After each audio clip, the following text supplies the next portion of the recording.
may have a student from Saudi and from US. Hello, thank you for joining. And thank you for taking the time to be here. Our goal today is to share valuable insights and foster engaging discussions all about food safety. We encourage you to participate actively by asking questions and sharing your thoughts. Let's make this session interactive and enriching for everyone. Without so much further ado, let's get started. And I'm here to I'm tasked to introduce our resource person. So our resource person has over 20 years in food safety, quality assurance, and process management, expert in product release, deviation management, root cause analysis, and complaints resolution. Led quality systems, audits, training, and compliance for multiple industries, supported 27 plus MSMEs and 34 risk management plans at Windrag International. So we have our Mo with Windrag International. Thank you for that opportunity. And we have here Ma'am Verna. No?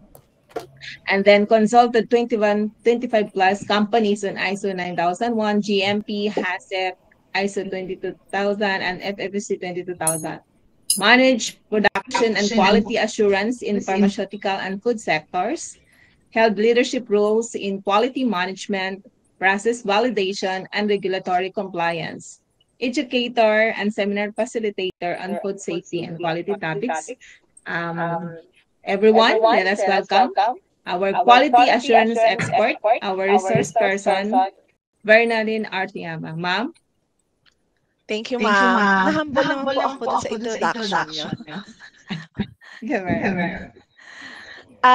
Wait lang po. Mag-share lang po ako ng aking screen. Let me check po kung tama yung na-share ko na screen. Wait pa.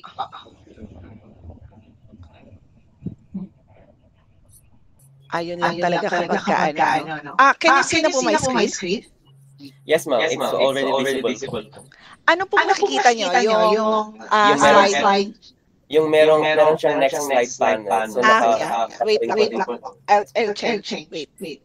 Yes, sure. Stop presenting. So, I'm waiting for the presentation of Verna. Thank you so much to Dr. Jen for the kind and warm introduction. Okay, wait lang. I'm sharing my... Okay. Yeah, yes, ma'am. We saw the slideshow. And hindi na siya, hindi na yung presenter's view. Yes, ma'am. Okay, tama na. Okay. Sige. Okay, so good morning, everyone. And I'd like to thank you for this opportunity to share my knowledge on food defense and food fraud. No? So, ito yung another aspect kasi ng food safety. So, we're always focusing on food safety, but actually, related din sa food safety would be yung food defense and food fraud. So, there are a lot of materials available naman about food defense and food fraud. So, that's why I opted to focus on how do you really implement a good food defense and food fraud practices or plans inside the plant. Okay? So, can I know if ano yung mga background ng ating mga audience? I mean, you are, I believe, master students. Actually, in fact, I'm also a master's student. Hindi ko pa natatapos yung paper ko, but I'm done with my academics. I'm done with my comprehensive examination. Yung paper ko na lang kasi sobra akong busy. Hindi ko siya magawa. I'm currently taking master's in food safety management system. So, ito talaga yung na-develop yung expertise over the last 20 years and ayun, in-enhance ko pa siya with taking a master's in food safety management. Ano po background ng ating mga audience? Can I know po? Okay, dear audience, pwede pang in sa chat box yung inyong mga background or line of work. Meron po ba, ma'am? At least kung anong master's students kayo, can I know? Basically, ma'am, yung mga MSc students po natin ay under MS Fisheries, general siya, ma'am. Although may subject po silang food safety and quality. Oh, The students, the audience right now po are the students enrolled in the subject food quality assurance and safety. oh, okay. Sige. Sige, para makita ko din kayo kung ano nangyayari. Yes, ma'am. Ah, Some of them pinilit ko work. yan. Some of them are working Okay. with So, teachers. yung subjects nyo is yung ngayon is for the food safety. Oh, that's nice. Okay. So, sige. Okay, so I focused on effective implementation. So, as you know kasi, di ba, ang background ko talaga is in the industry. So, kaya mas gusto kong mag-impart ng knowledge on the practical implementation because, yun nga, as I said, ang dami namang available in the market or in the internet that you could read on. Tama? But still, the question is, how do you really do it? And how do you know that it's effective? And what are the things that you should consider? Because sometimes it's quite overwhelming, right? So, yun yung magiging natin. And of course, you can always interrupt me, okay? Anytime.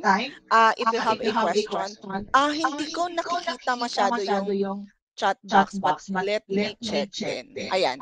Sige, nandun, nakikita ko naman yung hindi ko natitingnan yung aking yung presenter's view. Para makikita ko rin yung chat box. Sige. Okay. Medyo naayos ko na yung aking settings. Okay. So I can still see your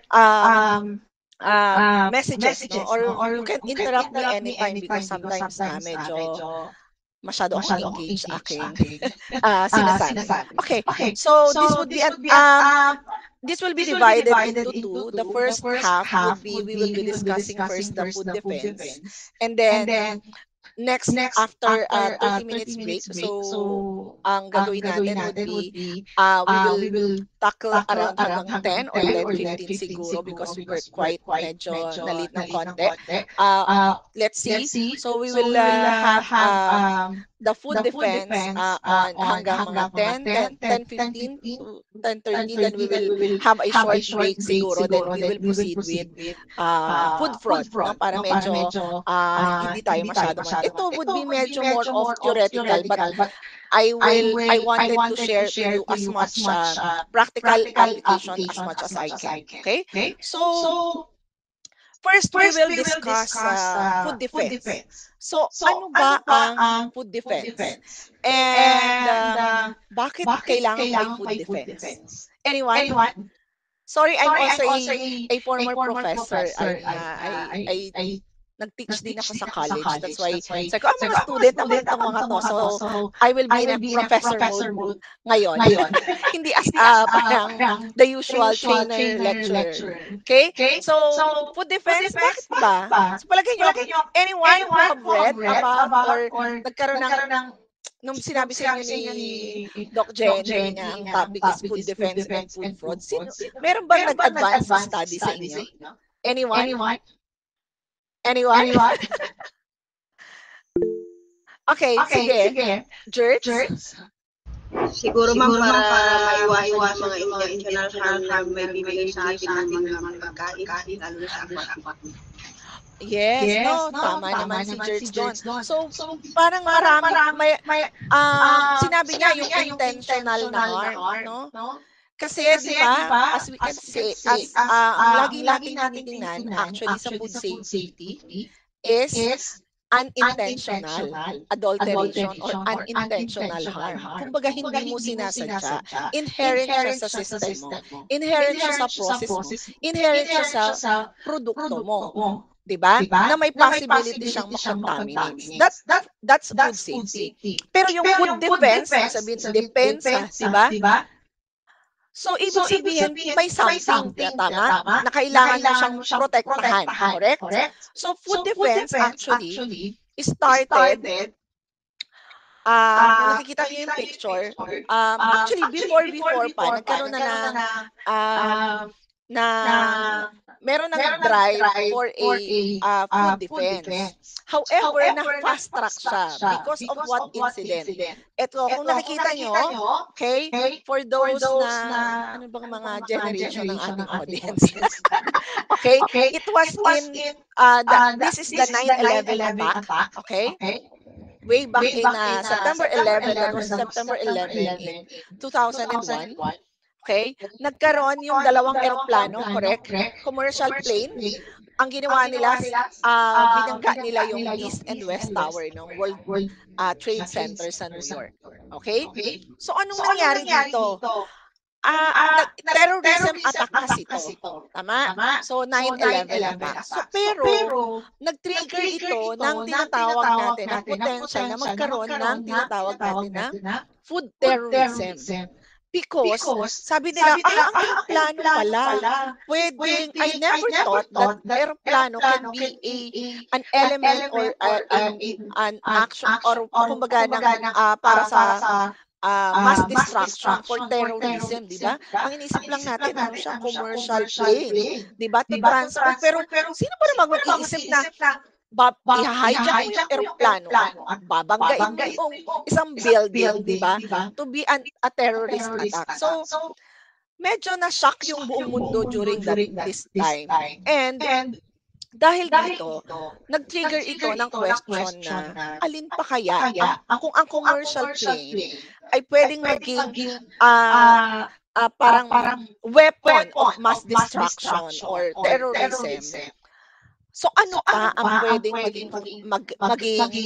magamit ng mga terorista to create shock, terror, di ba? Kaya nga terrorism, it creates terror, no? So, tsaka dapat massive yung effect niya. So, kaya nagkaroon ng food terrorism kasi ano pa rin ba yung pwede at accessible na pwede nilang gamitin.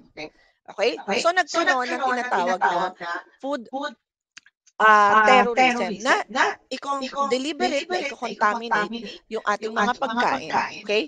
Whether it's chemical, biological, or radionuclear, para magkaroon nga ng massive death or disruption ng social, economic, and political stability.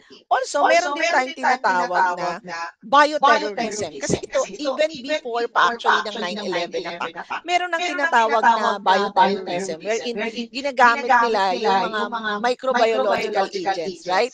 Like example, yung anthrax.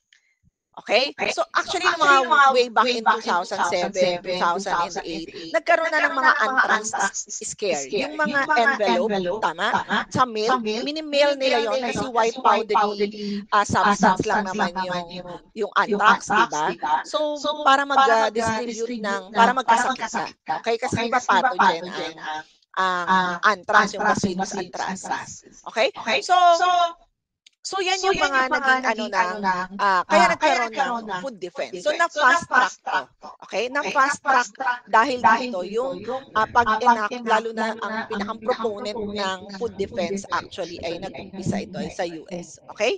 So, there are a lot of actually incidences of food contamination, intentional food contamination, okay? One notable would be yung salmonella contamination of salad bars in Oregon in the 1980s. So, anong nangyari dito? Parang ito naman ay parang kinontaminate ng salmonella yung salad bar na kakainan ng isang sect. Okay? Kasi ito is, itong sect na to ay, ano man tawag dito, ay parang boboto siya for this candidate or for this whatever. Okay? So, para hindi sila makaboto, so sinabotahe sila, in short. Okay? So, nagkaroon ng, kumbaga, parang, di ba usually narinig natin, nagkaroon ng mga food recall because there are salmonella contamination in beef, in whatsoever. Okay lang yon because I mean, hindi naman talaga okay na okay. Pero at least, inherent kasi siya dun sa produkto. And hindi nila sinadya na magkaroon siya ng salmonella. Ito kasi, yung salad bar, hindi alam nung nagtitinda na meron palang contamination yung kanyang tinitinda. Okay? So, meron talagang may ibang intention. Okay? So, ito yung mga incidences. Like example, in 2018, yung mga strawberries from Australia was contaminated with needles. O, di ba? So, malaki ang implication ng mga ganito because lalo na to, kunyari, may nangyari rin sa Chile ng mga grapes, Australia, strawberry. So, nagkakaroon tayo ng anong tinatawag natin, scare, no? Parang, ay, ayoko palang kumain ngayon ng strawberries. Kasi baka may needle. Okay? Kasi pwedeng kopyahin ito ng iba lalo na kung siya ay na-sensationalized sa media or something. Okay? So ito yung mga incidences. So merong threat on this intentional contamination that would want to put terror, shock and terror, or to really cause harm. Ito kasi yung gusto nila talaga. So, ang tawag dito is motivated contamination. Okay? So, let me just give you an overview of what we call the food protection matrix. Okay? This graph is coming from the FSSC. Okay? So, FSSC is Food Safety System Certification. It's a food safety management system being developed, okay? And being certified, or actually GFSI ito, no? Yung GFSI, ito yung consortium ng mga malalaking companies to protect to protect their business as well. Kasi di ba yung malalaking company like Unilever, Nestle, usually sila yung mga victim ng mga ganito. Food fraud and food defense. So nagkaroon sila ng parang consortium on this, okay? So, and one of the a scheme that is accredited to GFSI is FSSC 22000. Okay? So as you all know, I'm a consultant for FSSC as well. Okay? So ito yung usual natin na ginagawa. Okay? Usually, di ba, what we started is food quality. Tama? So, dito nag-start yung mga quality control, quality assurance. And then, here comes your food safety, which is ito lagi lang dinidiscuss natin. Okay? These are, of course, science-based, yung mga foodborne illnesses natin. Yan yung kino-cover niya. And, of course, ito yung mga tinatawag natin na unintentional or accidental adulteration. Okay? Nagkaka-typo error din pala ang FSSC. O di ba? In-screenshot ko to. Tapos nakalagay siya, adulteration. Okay. Nawala yung letter D. Hindi lang pala ako nagka-typo error. Ganyan. Okay, ngayon ko lang napansin. Okay, so another side is actually, ito na yung medyo focus natin, in the recent years. Ito na yung tinatawag natin food fraud and food defense. Okay? So yung food defense, ito yung i-discuss natin ito, is ideologically driven yung motivation niya. Okay? They wanted to... Okay, mute po siya. Hello? Hello, good morning. User Angelito Castro, kindly mute po your device. Unfortunately, I cannot also mute you. Angelito. Doc Jen, control po ba kayo sa... Ayan. Okay. Ay, hindi pa po, sorry. It's okay. Okay. So, this is food defense. Okay? So, the other one is food fraud. So, anong difference between defense and food fraud? Okay, let me... Okay. So, anong difference ito? Pag food defense, ibig sabihin, gusto niya talagang manakit. Okay, they really wanted to cause harm. Kaya nga ito associated talaga siya sa terrorism. O kaya associated siya usually sa sabotage, mang-sabotahe. Pero yung food fraud, pandaraya. So pag sinabi natin pandaraya, anong naisip natin? Di ba inisip natin, nag-gain siya economically. Correct? Fraud kaya ka ng daya. Di ba? Ang totoo, actually, ang food fraud, hindi naman niya gustong makakos ng harm. Ang gusto niya lang ay kumita, no? Kaching-kaching, no? Gusto niya lang kumita. Pero in the end, anong issue nito? Bakit kailangan natin i-discuss yung food fraud and food defense? Anong relationship niya sa food safety? Because, una, yung food defense, talagang gusto niyang makaharm. So therefore, issue siya sa food safety as well. Tama? Kasi gusto natin safe yung pagkain natin. Pero dahil nga gusto niyang mag-harm, imbis na nakabuti yung pagkain natin, nag-cause siya ng harm. So that's food defense, intentional. Pero yung food fraud is wala naman talaga siyang intention to cause harm. Okay? Gusto niya lang kumita. Okay? So yan yung basically difference nila. Okay? So we're always focusing on this part, pero now, eto na siya ngayon. Okay? Para mabuo natin yung tinatawag natin na okay, ayaw niya ngayon. Wait lang.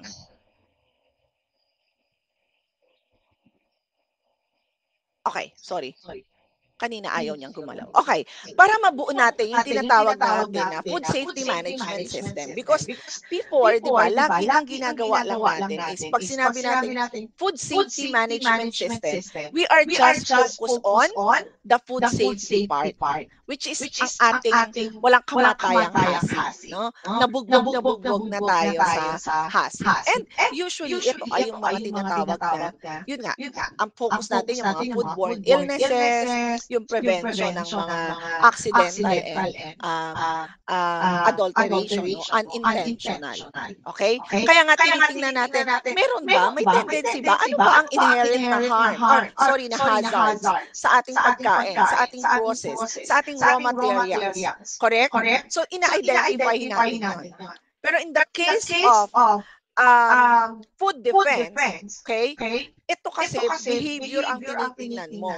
Meron siyang ipinaglalaban, no? Na feeling niya tama yung pinaglalaban niya. Okay? Siyempre yung mga terorista, di ba, alam nila na sa paniniwala nila, di ba, tama yung ginagawa nila. And it's for the greater good. Okay? So, meron siyang ideolohiyang ipinupush. Correct?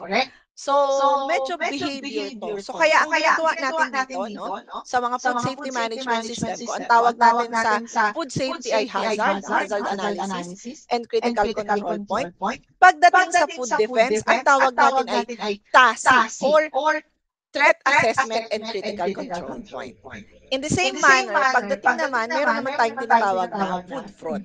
Okay? Ito naman, ang tinitingnan natin, ano-ano yung vulnerabilities na nadadaya tayo at ano kung nandadaya din ba tayo sa ating mga consumer. Or tayo naman bilang isang consumer, nadadaya ba tayo? Bumibili ba tayo ng example? Sabi natin, bunuan bangus. Correct? Binibili mo ang mahal, bunuan bangus. Pero ang totoo, hindi naman pala siya bunuan bangus. Or in the case of Pangasinan, buong Pangasinan, no? Sasabihin, ito po ay Pangasinan bangus, or in the case of Dagupan, sinasabi nila, no? Ito po ay Dagupan bangus, pero ang totoo, hindi naman pala galing doon. Galing pala siyang Tarlac, or galing siya ng Bulacan, or even galing siya ng Batangas, because people are willing to pay, di ba, for the premium price. Premium price, kasi nga gusto nila, dahil alam nila na masarap ang bangus galing sa Pangasinan. Correct? So, ano yun? Fraud yun. Nandadaya ka. Pero hindi ka naman na-harm. Okay? So, yan yung to complete our food safety management system umbrella. Pero syempre, sa umpisa, ito lang muna ang ginagawa natin. No? So, ngayon, and then sa kasunod nun, establish na natin ang ating TASIP and ang ating VASIP. Okay? So, para nag-e-elevate din tayo. Okay? So, let's define further ano ba ang food defense. Okay?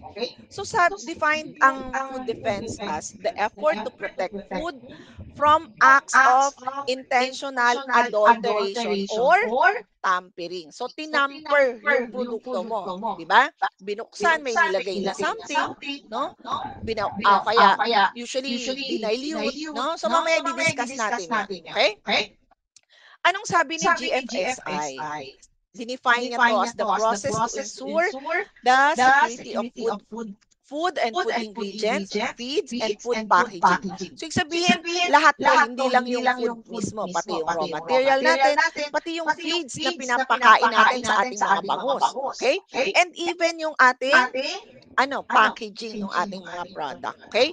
From all forms of intentional malicious attack, including ideologically motivated attack.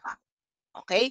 So, yun yung definition ni GFSI. Okay? So, ano pang sabi ni PAS 96, 2017? Okay, mamaya mas i-define natin ano ba siya. Okay? So, sabi niya, ito daw yung mga procedures adapted to ensure food and drink. Ito naman, sabi niya, food and drink. So, kanina, sabi niya, kasama yung ingredient, food packaging, di ba? Ngayon, kasama din ang drinks, no? Drink security and supply chain. So, ibig sabihin, consider pala yung buong supply chain. Kunyari kayo, hindi kayo nandadaya, yung manufacturer, hindi nandadaya. Pero yung distributor mo nandadaya pala. Okay? Ang binibenta ng distributor mo, expired na pala yung produkto mo. Hindi mo alam. So, ikaw ang nasisira eventually. Diba? So, dapat tinitingnan din natin dito yung buong supply chain. Okay? Lalo na sa food fraud. Okay? So, anong sabi ni FDA, ni US FDA? Food defense is the effort to protect food from intentional adulteration, from acts intended to cause wide-scale harm to public health, including acts of terrorism targeting the food supply. Okay? So, anong mangyayari natin? Itanong natin kung tayo ay manufacturer. Okay? Kasi itong, siyempre, food safety management system, di ba? So, ito ay nag-implement ang ating mga food manufacturer. I invited po some of our food manufacturers from Pangasinan, yung mga friends po natin dyan na kasalamuha in the last 2 years, no? Na dyan po yung project site natin. Okay? So, kunyari, so ano yung mga gagawin mo, no? I-implement mo ng planta mo para maproteksyonan yung produkto mo. Okay? Kasi pwedeng gamitin yung iyong produkto as element of mass destruction. Ano ba yung possibility na gamitin yun? Okay? So, depende yun sa type ng produkto mo. Okay? So, kunyari, bangus. Bottled bangus, masyadong mahal. Sorry. Okay. Hindi lahat afford. Correct? Premium siya. Correct? So, sa palagay mo, mas malaki ba yung chance na gamitin siya as element of mass destruction? Hindi, no? Kasi kung ako man terorista, hindi ko gagamitin yung bangus. Kasi hindi lahat bibili. Kasi di ba gusto ko mag-harm? Di ba? Gusto ko mag-cause ng terror. Dapat yung accessible sa lahat. Tama? Tsaka bottled bangus, pag binili ko yan ngayon, pwedeng next month ko pa yan, after 3 months ko pa yan kainin. Dapat yung medyo pag binili ko na, kakainin ko na agad ngayon. Tama? Kasi nga, para may effect, kasi gusto mo sabay-sabay mamatay, di ba? Kasi nga, gusto mo mass destruction. Tama? Kasi kung pa-isa-isa, dalawa lang yung namatay, di parang nahuli ka na, di ba? Parang walang effect masyado. Hindi nila matatahi-tahi yung mga pangyayari. Okay? So, ang gusto mo talagang i-account sa'yo yun, na may terrorism kang ginawa. Okay?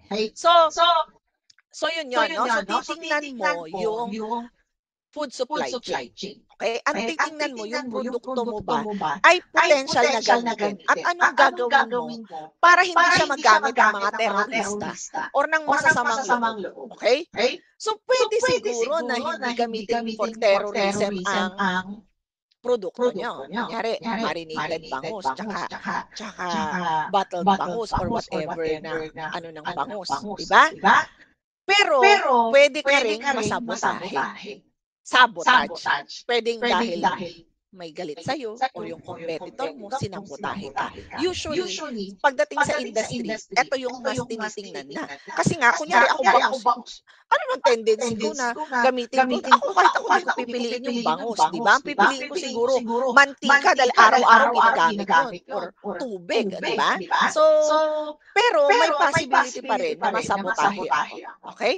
So, ito yung So, ito yung medyo, brief comparison lang about food safety and food defense. So, sabi nga natin, no, dahil unintentional siya, ito yung mga, what do you call this? Ito yung mga hazards or agents that are reasonably likely to occur. Kaya kung hindi siya inherent doon, hindi mo siya kinukonsider sa iyong hazard. Okay?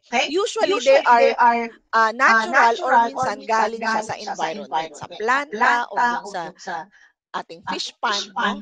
So, yun yung mga kinukonsider natin sa food safety. Pero pagdating sa food defense, medyo mahirap to kasi pwedeng gumamit nga sila ng chemicals or biological agents, di ba? And hindi mo alam kung anong gagamitin niya. So, anong gagawin mo? Iisipin mo, ano kaya ang pwede niyang gamitin? So, dito, sa food defense and food fraud, mag-a-act tayo na, sa food defense, mag-a-act tayo na terorista o kaya tayo ay yung masamang-masama yung loob. Disgruntled employee tayo, no?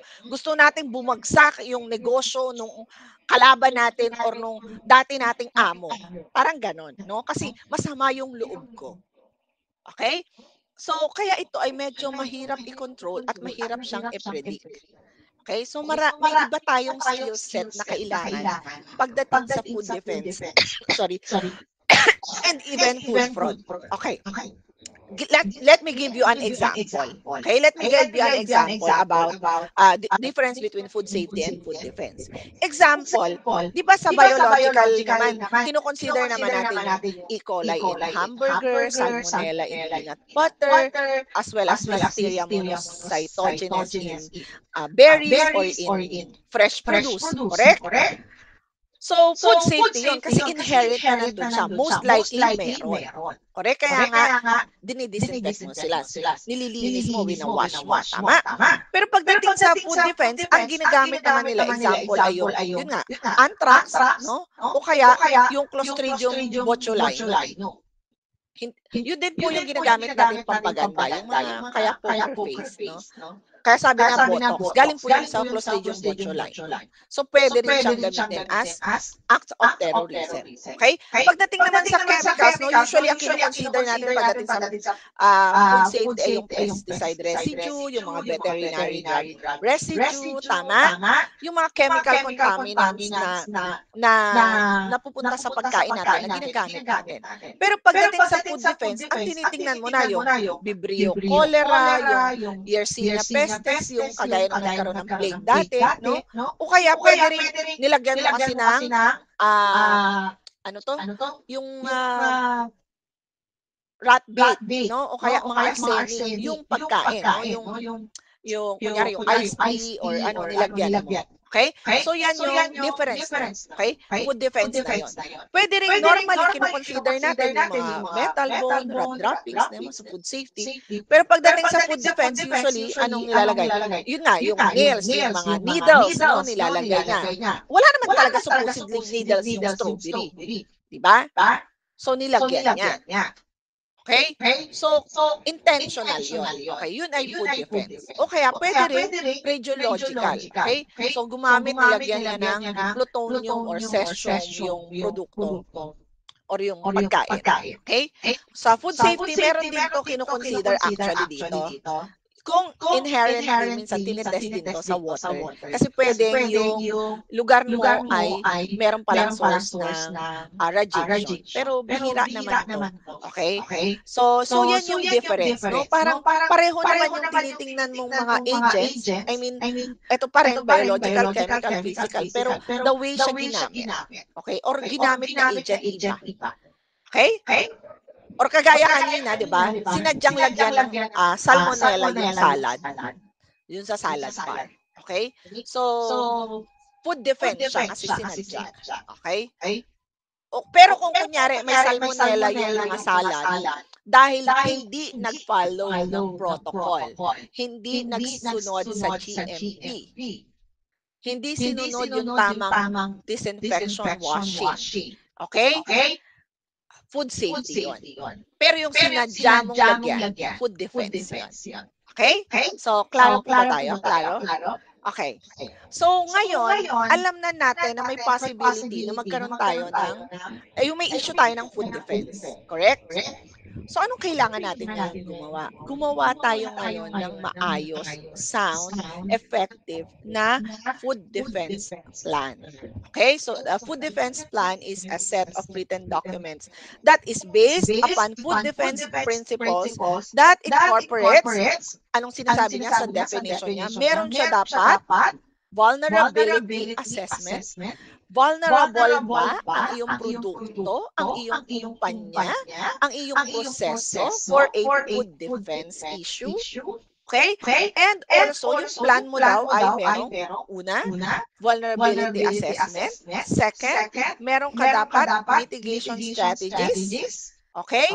And delineates food defense monitoring. In short, meron kang may strategies ka para maiwasan, okay, yung food defense issue. Mayroon ka dapat monitoring, corrective action, and verification procedures. Okay? Halos pareho siya ng HACCP. HACCP meron din. Meron kang hazard analysis. Ito ang tawag naman natin ay vulnerability assessment. Correct? Sa HACCP, meron ka ding tinatawag na control measures. In this case, ang tawag natin mitigation strategies. Kasi nga, hindi mo alam kung anong pwedeng mangyari. So, i-mitigate mo yung effect niya or yung chance niya na magawa niya yung hindi maganda niyang gagawin. Okay? And of course, meron ka rin laging monitoring kasi how would you know na effective yung ginagawa mo? Diba? So, example, sabi mo, ma, may CCTV naman kami. Okay? Question, may nagmo-monitor ng iyong CCTV monitor? Nire-review yun? May isang tao na gano'n lang yung ginagawa? Ma, may fence naman kami. Tinitingnan nyo ba kung may nakakaakyat dun sa fence, no?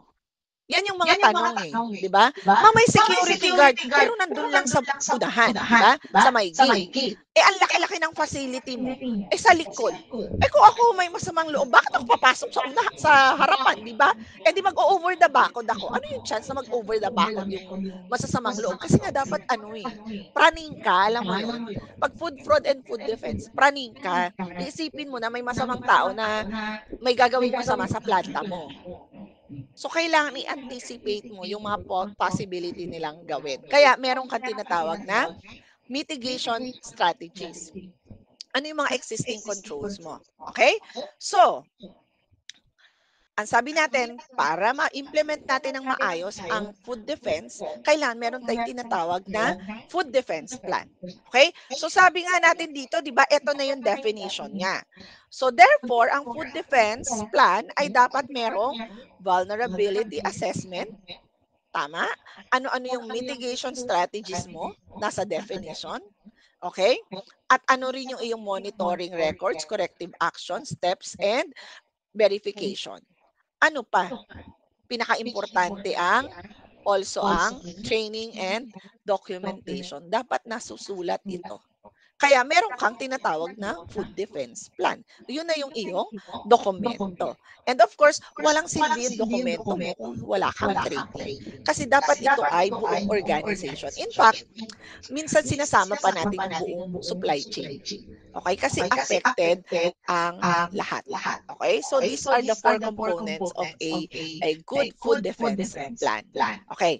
So, ano naman ang dapat gawin natin para maging talagang functional yung ating food defense plan? So, syempre, una, dapat dinevelop mo siya. Dapat documented siya and signed. Okay? Published. Okay? Approved ng kataas-asang hukuman. I mean, the top management. Okay?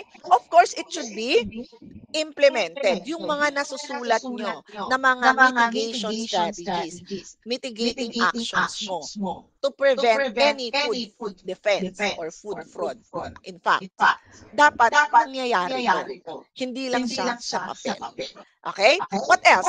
Kailangan i-test mo yung iyong food defense measures. Of course, it's monitored and validated. Talaga bang effective siya? Kasi baka mamaya, nilagay mo, gumastos ka lang naman pala. Wala naman pala siya nagagawa. I mean, wala naman pala siyang silbi. Okay? So, kailangan mong tingnan, applicable ba ito sa inyong organization, sa inyong current setup. Okay? And of course, dapat kung may food defense plan ka, dapat na-review siya and na-maintain. Meaning, anong ibig sabihin sa quality management system or sa food safety management system? In the respect, pag kunyari ISO, kapag ka sinabi mo siya, lagay ko lang po yung aking charger, baka malobat ang aking laptop. Okay. Kailangan maintain, ibig sabihin meron kang SOP, nare-review mo siya, updated siya. Pag sinabi nating maintain. Okay? Sa ISO, pag sinabi nating maintain, may SOP, nare-review, effective, valid siya. Okay? So, dapat yung ating plan ay nare-review natin at least annually. And of course, nire-revise kung feeling mo may kailangang palitan or hindi na siya effective. Okay? Anyone, bakit kaya kailangan annually or dapat nare-review siya from time to time? Any guests? Any guests kung bakit ganon? Bakit kailangang ma-review?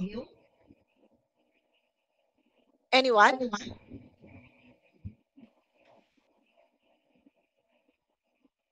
Okay. O sige. Medyo nakita ko 9:30 na pala. Ang dami ko, nasa part pa lang ako. Nasa first part pa lang ako. Okay. O sige. Mamaya i-discuss natin. Bakit kailangan i-review? Okay? So, these are the steps on how you would develop your food defense plan. Kasi ito naman yung pag inaudit yung planta, ito yung hahanapin. Where is your food defense plan? Kasi ito na yung nakadocument na lahat-lahat ng ginawa mo. Yung assessment, ano yung mga ginagawa mong action para i-mitigate yun, at ano pa yung gagawin mo. Paano mo siya monitor. So, yan na siya lahat. Parang kumbaga yun yung HACCP plan. Okay? In this case, at tawag natin food defense plan. Okay. So, these are the steps. Okay?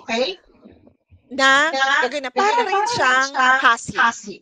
Di ba sa HACCP 12 steps? Okay? Dito ganun din. Parang ganun din siya. Similar siya. Okay? So, first, di ba sa HACCP, you form your food safety team or the HACCP team. Dito, magde-develop ka na food defense team mo. Ma'am, paano yun? Ang liit-liit lang ng organization namin. Kailangan bang separate pa yung food defense team at food fraud team sa aming food safety team? Pwedeng sila na din. Lalo na kung napakaliit ng organization nyo. Kayo-kayo lang. Okay? Pero sa ibang organization, it could be composed of a different set of people.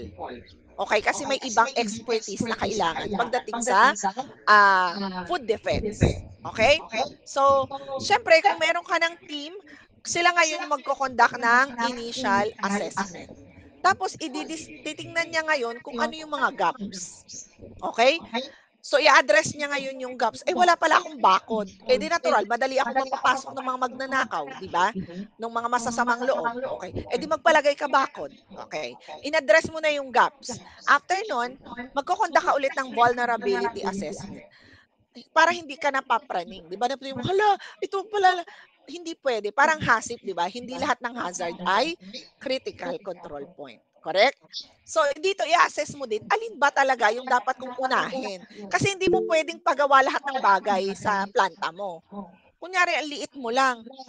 Ma'am, wala talaga akong pampa-CCTV. Hindi mo muna kailangan ng CCTV. Kasi kahit na may CCTV ka, pag hindi mo inano yung bakod, natural, di ba? Anong silbi nung CCTV mo? Yung CCTV mare-record na lang. Ang gusto mo nga ma-prevent yun. Correct?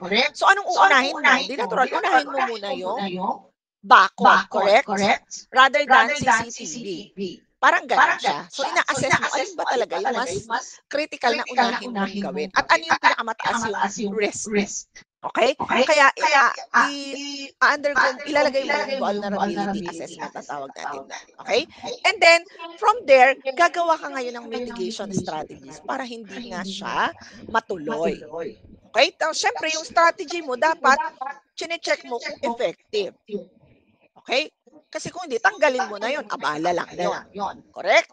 And then, of course, kung meron ka ng plan, i-communicate mo ngayon yung iyong strategy at i-implement mo kung yung anong nasusulat mo. And kung anong nasa sulat mo, di ba? Usually, you review it and maintain or ibig sabihin, ina-update mo siya. Okay? So, yan yung buong steps ng paggawa ng food defense plan. Ang dali lang pala, ma'am. Okay? Pero minsan yung nitty-gritty yung mahirap. Correct? So, we will discuss it. Okay?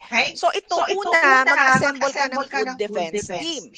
Tama? So, kung may team ka, dapat meron kang leader. Diba? Kung hindi, magkakagulo. Okay? Or si food defense coordinator, whatever you want to call him or her. Okay? So, usually, dapat parang hasil, diba? Iba-ibang expertise ang kailangan natin. Dapat pool siya ng team. Okay? So, hindi pwedeng one-man team, ha? Hindi mo sabing team kung walang ibang kasama. Okay? So, sino-sino yung usually kasama dito? Kasama normally yung mga QA or sanitation, R&D. Pwede rin kasama natin yung HR, legal, and security. Kaya yung iba sa food safety team, nagsasama ng HR, alisin mo siya sa food safety team, ilagay mo siya ay sa food defense team. Okay? Ma'am, bakit may HR? Sa palagay nyo, bakit kailangan ng HR dito? Kasi di ba, it's all about people. Sino ba yung mang-contaminate? Tao. O, paano kung yung na-hire mo palang tao ay medyo, alam mo yun, yung tipong nagwawala pala. Naguhurmentado. Okay? Unstable siya psychologically. Okay, kaya kasama ito yung HR. O kaya, matindi na yung problema niya, bumigay na ang kanyang katinuan. Pwede din, no? Nanadama yung, nandadamay na. Okay? Pwede rin kasi ganun yung nangyari. Okay? So, it's a food defense issue pa din yun. Okay? Pwede rin kasama natin sa purchasing and logistics. Bakit? Kasi nga, supply chain. Diba? Pwede, bago dumating sa inyo yung raw material, kinontaminate. Or pwedeng pagkatapos yung i-produce, kinontaminate naman yung produkto nyo. Correct? Kaya importante ang logistics and purchasing. Siyempre, yung production, kasi sila yung gumagawa ng produkto. And marami sa process natin na pwedeng yun yung chance niya to contaminate the product. Okay? So, ano dapat ang tinitingnan natin dito ng mga expertise? Dapat may expertise siya sa food production. Alam niya yung food science, di ba? Kasi kunyari, contaminate mo siya ng something na may kulay. Wala namang kulay yung produkto. Di kita na agad na contaminated, tama? Kung akong gagawa, hindi ganun. Dapat hindi siya halata, correct? Okay? So, dapat medyo may alam tayo sa food science kasi pwedeng, alin-alian pwede niyang gamitin pang contaminate, no? Kaya ito talaga, yun yung medyo mahirap dito kasi dapat talaga, parang iba yung takbo ng utak mo dito. So, medyo mahirap yun on our part. Okay? So, dapat may alam din ng toxicology, epidemiology, and of course, yung microbiology. Okay? And of course, marunong din dapat tayo ng risk assessment. Okay? So, ito yung magkakaroon tayo ngayon ng food defense team. Or in the case of food fraud, no? Kasi halos same lang yung niya. Gagawin mo, iba lang yung focus natin ng food defense and food fraud. Okay? So, gagawa ka ng team mo. Food defense team and food fraud team. Okay? So, ano yung mga kailangan expertise dito? Okay? Bakit kailangan sila? So, ito yung mga yon. Okay? So, bakit kailangan natin yung mga facility manager? Kasi di ba yung bakod mo, yung security ng area mo, kaya kailangan mga security manager natin dyan. No? One of the practices we do to combat actually food defense is kunyari, nag-hire tayo ng third party na security guard. Hindi yun napansin minsan ang mga security guard. Every 6 months lang sila. Actually sa mga kinukonsult ko na client, tinatanong ko yun. Yung security guards, diba? Nag-roaming siya, meaning hindi sila lagi nandun. Because familiarity breeds contempt. Ay, si naman yan? Si ma'am naman yan? Si ganito naman yan? Ay, friends ko na yan. So, hindi mo siya pagsususpektahan. So, yung protocol na security protocol, dapat titignan mo yung kotse, titignan mo yung bag, diba? Inspectionin mo bago siya pumasok at lumabas ng planta, pero dahil friends na nga kayo, chika-chika, chami-chami na kayo dun sa security guard, hindi na niya chine-check, correct? So, kaya usually, hindi pini-friends ang mga security guard. Okay? Kaya pag nag-audit ako, kunyari, ginaan ko na, ma'am, ganito. Magsaksakin yun sa sa food defense. Kasi hindi niya porke nagpakilala lang ako si ganito. Pinapasok mo na ako. Hindi mo lang siya nag-check kasi naka-VIP. Bawal yun. Okay? So, kaya importante yung security. So, may mga ganong bagay yun na. May CCTV ka nga. Wala namang nag-review. Pag may nagkaroon ng theft, may nangyaring incident, saka lang mo review. Tapos na yun, di ba? Paano kung may nangyari na hindi nga na-detect? Correct? Hindi nyo nalaman na may nagsabotahe na pala sa iyo. Huli na yun. At saka minsan, you'll really never know. Kasi nga, hindi nyo chine-check yung CCTV recording. At saka minsan, tinitingnan ko gano'n ba katagal yung nire-record na CCTV. Nagre-record na siya, pero for 1 day lang, 2 days, 3 days. Paano kung late mo na nakita yung incident? Anong silbi ng CCTV mo? Diba? Minsan tiwala ka na sa CCTV, pero may mga lapses pala sa loob noon. Okay? So, ito yung mga dapat nilang gawin ng bawat part. Okay? So, pwede rin kasing IT. Okay? So, yan yung mga kasi pwede kayo na tayong sasabotahin ngayon, di ba? Sa computer. O inakawin yung ating mga formulation, yung ating mga recipe, yung ating mga files. O di, yari ka na, di ba? Yung mga trade secrets na kokopya ng iba. Okay? So, sabotage yun. Kasi syempre, masasabotahin yung negosyo mo. Okay? So, ito yung mga members ng ating food defense team. Pag sa food fraud, mamaya, medyo may iba lang ng konti. Kasi iba yung focus. Okay? So, ito yung food defense. Okay? So, number 2, meron ka ng team. Anong gagawin natin? Mag-conduct ka na initial assessment. I-assess mo ngayon yung planta mo, yung proseso mo. Okay? Kaya dapat, alam mo kung ano-ano yung mga controls na meron ka na sa planta mo. Okay? So, anong gagawin mo? I-check mo ngayon yung iyong employee and visitor access to the facility. Madali bang pumasok? Yung mga employee ba, lahat sila dito lang papasok? O pwedeng pumasok dun sa kabilang side? Okay. May access ba? Yung visitor ba, paano siya nakaka-access? Sa isang lugar lang ba siya dadaan? Makikita ko ba siya? Ano ang aking policy on visitors? Lahat ba dapat ng visitors accompanied? Siya ba ay may ID? Paano kung ang visitor ay nag-loiter around? Ano ang policy ko? Ano ang aking in place? Pag ako ay visitor na gusto kong mang-sabotahe, ano yung gagawin ko? Okay? So, titingnan nyo yung mga part na yun. Okay? Ano pa? Yung hiring practices nyo, pwede nyo rin tingnan. Nag-check ba talaga kayo? Nagba-background check ba kayo? Diba? Baka mamaya peke pala yung diploma na sinabit sa inyo. Sabi niya, may experience siya sa so and so and so. Graduate siya dito sa university na to. Pero ang totoo, hindi naman pala. Correct? So, tingnan mo kung ano yung mga hiring practices nyo. Okay? Tingnan mo din yung mga loading and unloading ng iyong mga vehicles. Kasi usually dyan ka dadalhin. Okay? Ano pa? Yun nga, yung exterior facility ng iyong, meron ka bang mga bakod? May fences ka ba?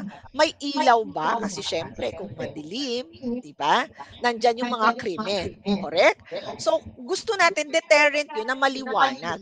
Dahil di ba, ayaw mo ngang mahuli. So, gusto mo madilim. Kung ikaw yung kriminal. So, gusto natin maliwanag. Di ba? Kaya nga ayaw natin maglakad sa kalsada ng madilim. Di ba? Kasi kung may nangyari sa yung crime, may mangyayaring crime, may possibility na hindi makita. Di ba? Okay? So, kaya, tingnan mo din. Okay? Tingnan mo din yung interior layout ng iyong planta. May mga part ba doon na pwedeng lusutan? Magbaback exits. Correct? Yung layout ba niya? Okay? Di ba? Meron ka bang mga parang yung fire alarm ba talagang one way? O yung fire alarm ginagawang exit minsan na hindi naman nakaklose yung door? Walang silbi ang mahal-mahal na nung door na gano'n eh. Tapos biglang lagi lang bukas. Okay? And then, ano nga yung iyong mga policies on employee access within the facility? Kasi within the facility, pwede ang ibang kontak. Hindi nga siya nakapagdala ng mikrobyo, hindi nga siya nakapagdala ng chemical kasi gagastos pa siya. Eh gusto kanyang sabotahe. Eh di gamitin niya yung panlinis, lagyan niya ng disinfectant yung produkto mo, lagyan niya ng sabon yung produkto nyo. Diba? Sabotahe pa rin yun. Correct? So, tingnan mo kung ano yung mga employee practices. Actually, yung ibang mga food safety practices, pag in-implement mo talaga, hindi lang yun pang food safety. Kasama na doon yung food defense and food fraud. Okay?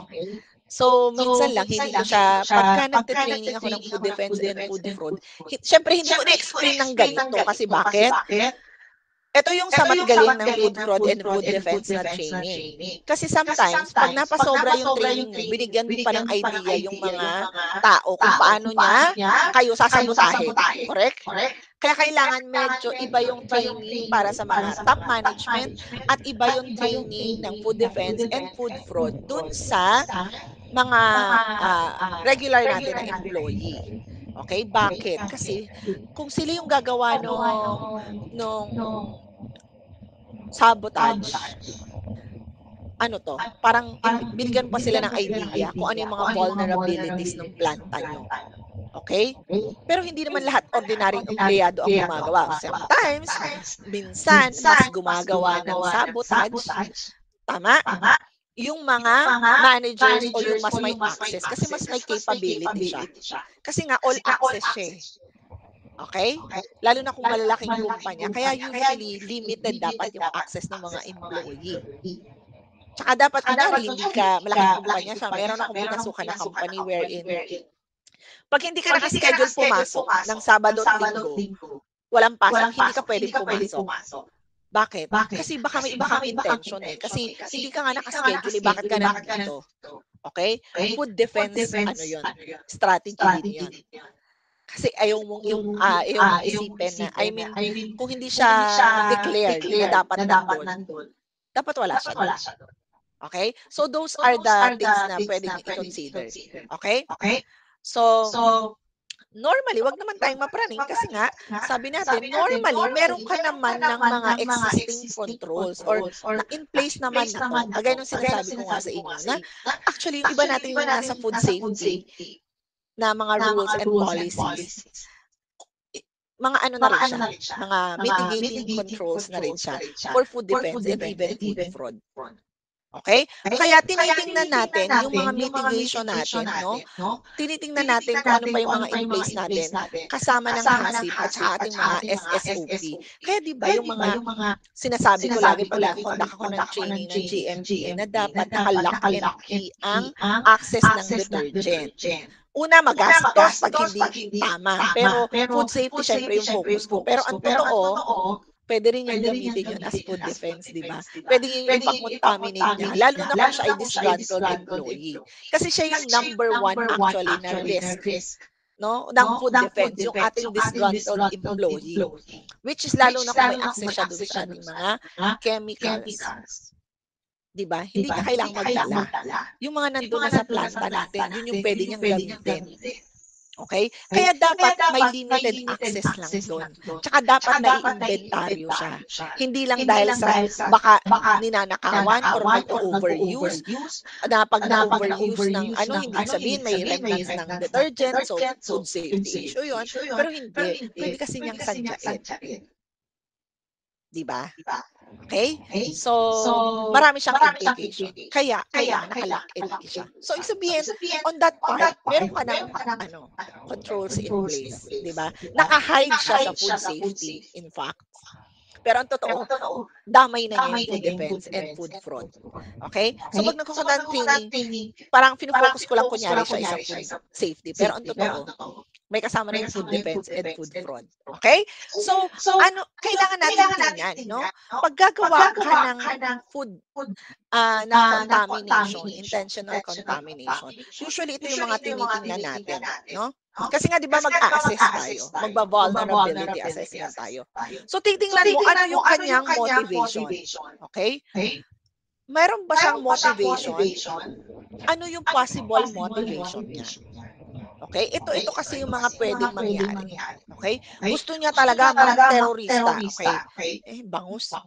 Parang hindi naman siguro, di ba? Produkto mo ice cream. Naku, mayayaman lang nakain ng ice cream. Hindi naman araw-araw. Hindi ko yung pipiliin. No? So, pwede rin naman na ako ay usually example, gustong i-damage yung brand or even yung specific industry. Kunyari, gustong isabotahe ang bangus industry ng Pangasinan. Pwede ba yun? Pwede. Di ba? Paano siya isasabotahe? Pag-isipan nyo kung paano. Correct? Or pwede rin mag-extort. Di ba? Usually, ito yung ginagawa ng extortion. Ginawan ko ng ganito. Pag ipapadala ko yung video nito, magba-viral to. So, bayaran mo ako para hindi ko i-release yung video. Tama? So, extortion, food defense din yon. Okay? Issue din siya ng food defense. Yung in-extort ka. Okay? So, ito ba yung kanyang motivation? Okay? Ano yung vulnerabilities nyo dito sa mga to? Tapos, paano siya a-atake? Kasi, di ba? Paano niya gagawin yun? So, dapat nga isipin mo kung paano niya gagawin. Okay? Saan na yung mouse ko? Nawawala ang aking mouse. Okay, ayun. Okay? So, paano siya mag-a-attack? Galing ba sa labas? Magpo-force entry ba siya? Sisirain ba niya yung bakod nyo? Yung inyong gate? O kaya pwedeng covert entry, nagpanggap? Diba? As parang daily worker mo o kaya supplier mo or nag-apply kunyari, diba? Para meron siyang internal access. Or pwedeng yung mismong inside job, diba? Yung mismong tagaloob. Ito yung mga usually in case nito disgruntled employees. Okay? And usually, sino nga yung aatake sa inyo? Sino yung i-consider mo? Usually, ito na nga, disgruntled employees. Yung mga dati at yung ngayon. Pwede mo kasing i-consider na yung mga umalis na kumpanya na masama yung loob. Re-rest back sila. Pwede. Okay? So, disgruntled employee. Pwede rin mga protesters or activist group. Yung mga, kunyari, produkto, kunyari may babuyan kayo. Ano tong mga, may activist group na dapat walang baboy.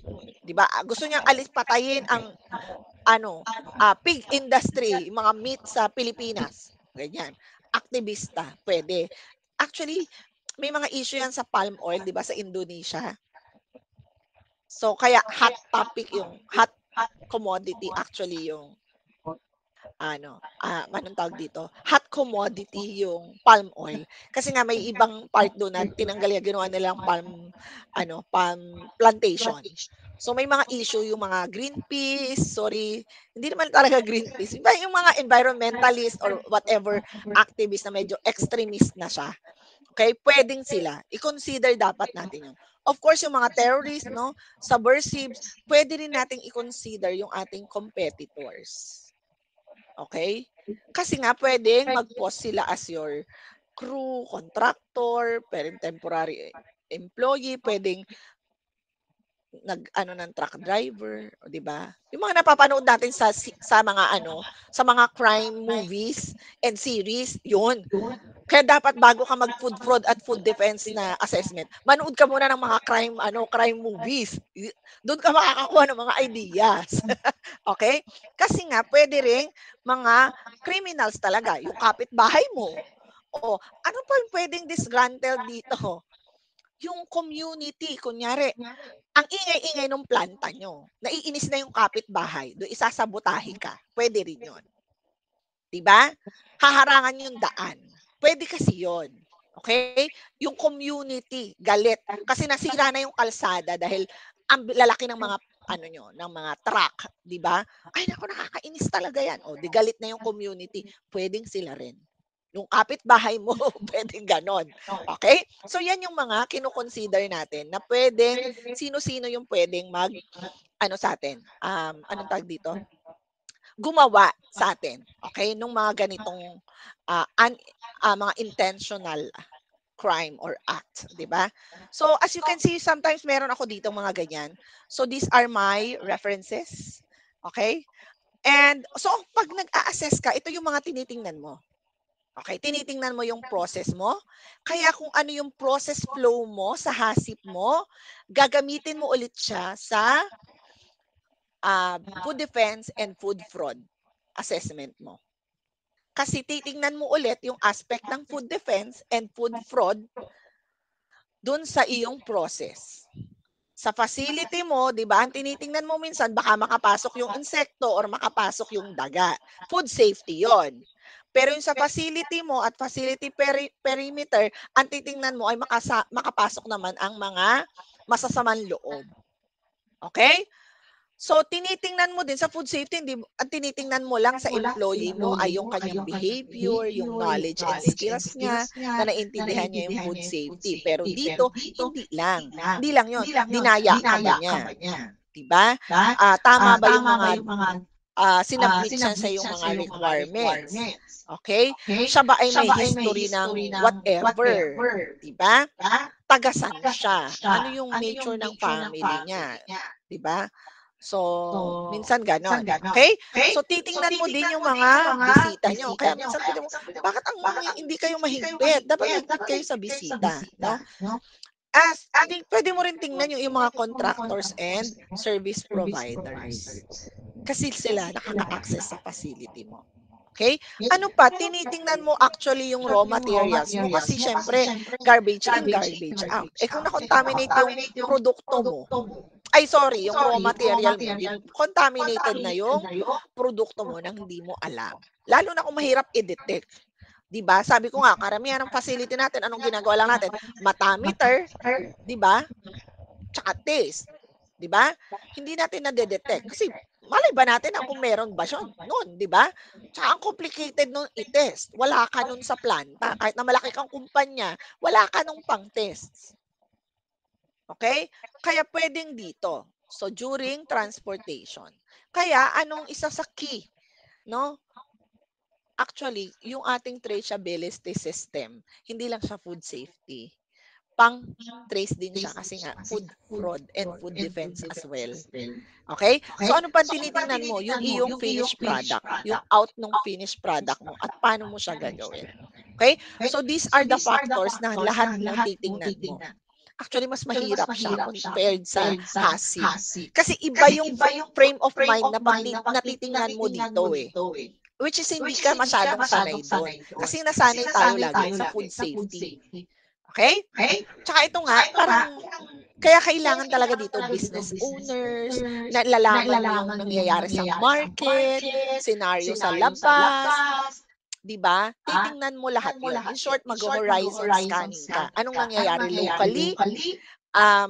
locally, nationally, internationally. So, kunyari, yung kumpanya mo or yung planta mo, kalaban mo pala yung mayor, kalaban mo yung bagong barangay captain.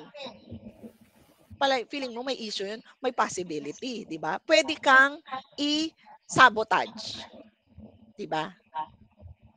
Lalo na kung ikaw ay politically inclined. Pwedeng maano yung negosyo mo. Di ba? Kaya nga minsan, issue kung foreigner or sino yung may-ari, di ba? Nung kumpanya. Kasi factor yon. Okay? So, number 3 is, dahil in-assess mo na siya, no? Nagkaroon ka ng initial assessment, ititingnan mo na ngayon yung mga gaps. At syempre, nakita mo ng kulang ng may bakod ka nga, pero kaunting ganun lang, matutumba na, alam mo yon. So, i-address mo yon. Okay? So, titingnan mo lagi is, are the controls being properly managed? Meron nga, nangyayari ba?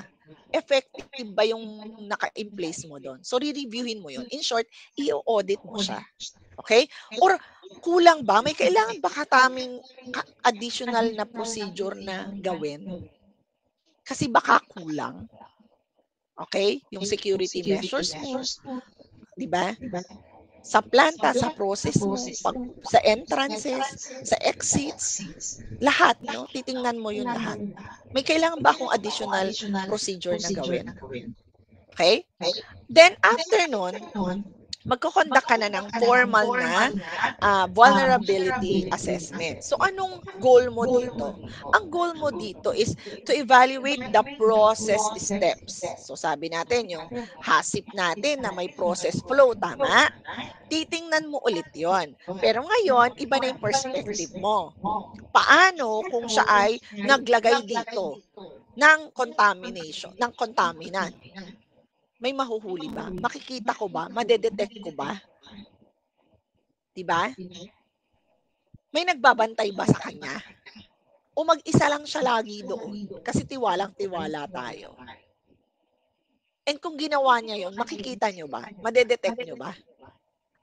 Diba? Yun yung tinitingnan natin, no? Evaluate mo yung process steps doon sa facility mo at alin-alin doon yung may risk for contamination. So, key, pag siya ay may access, kumbaga all access. Ano pa?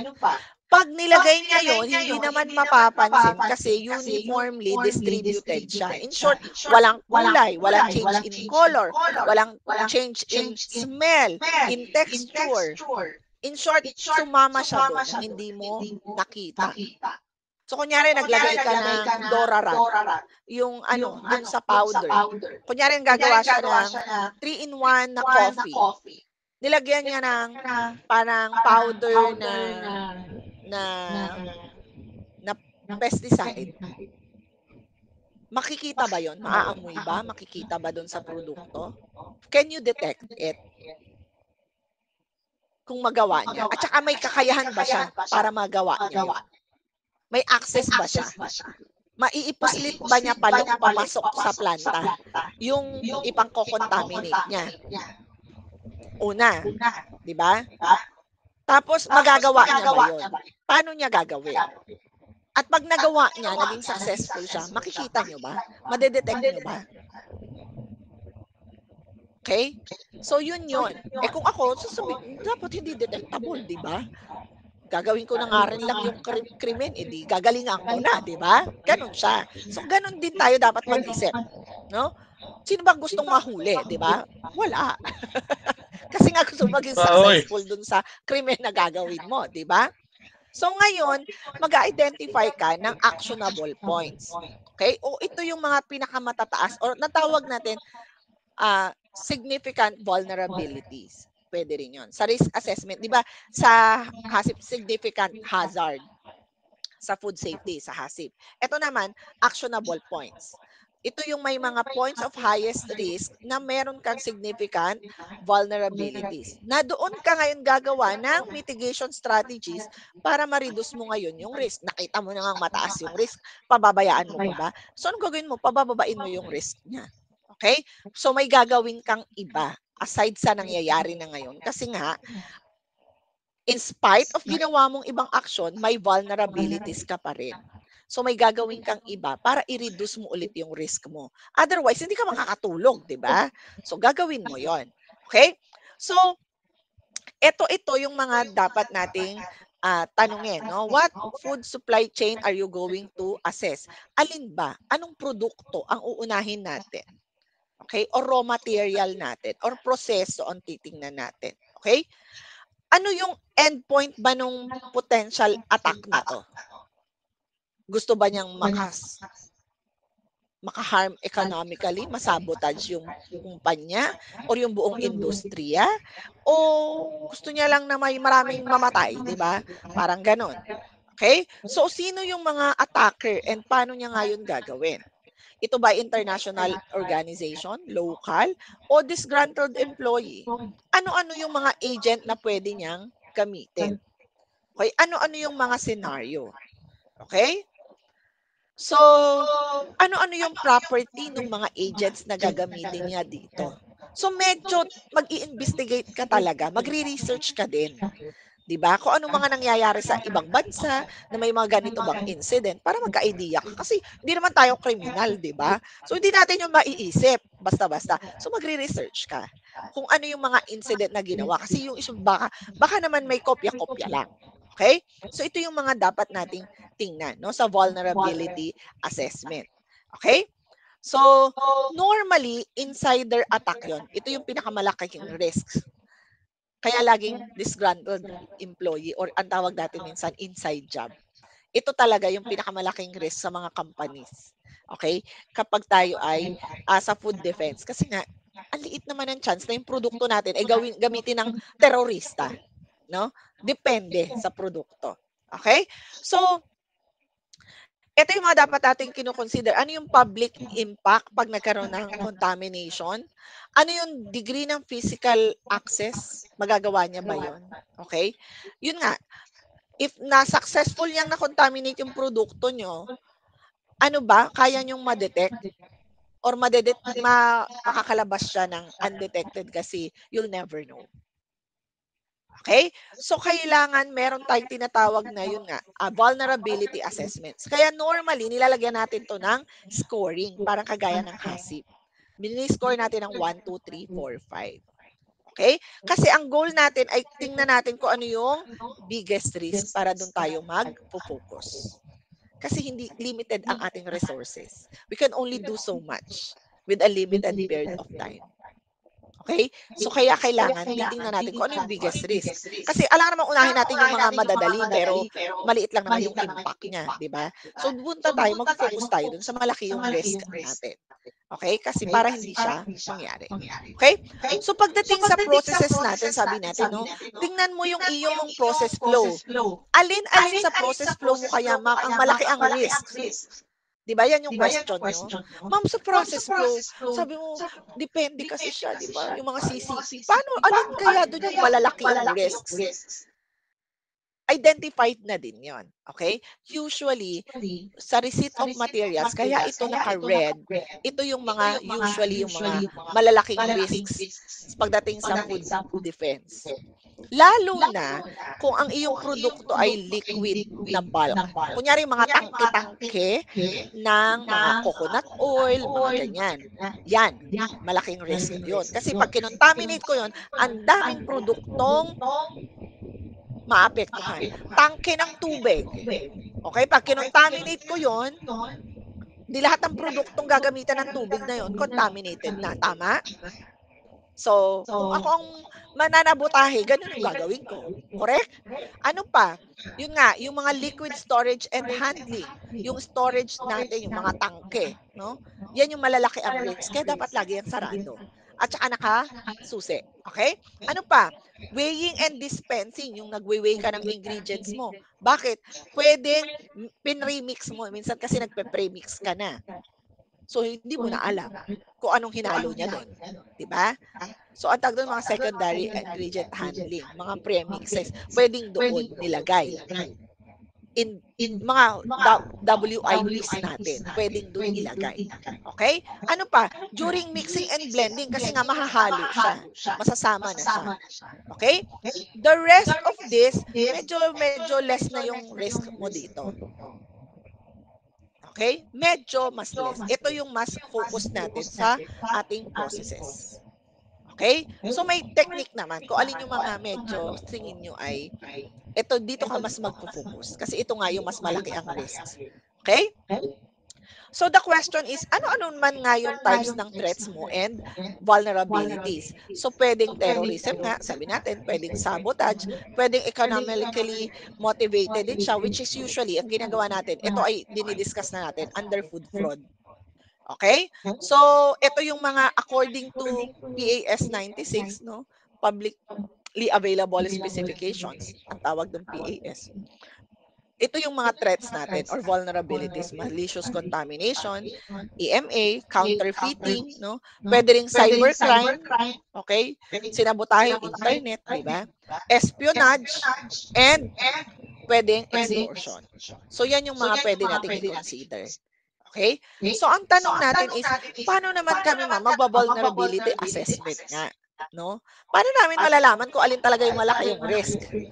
Maraming methods, maraming tools. Okay, iisa-isahin ko na lang sila sa inyo. Okay?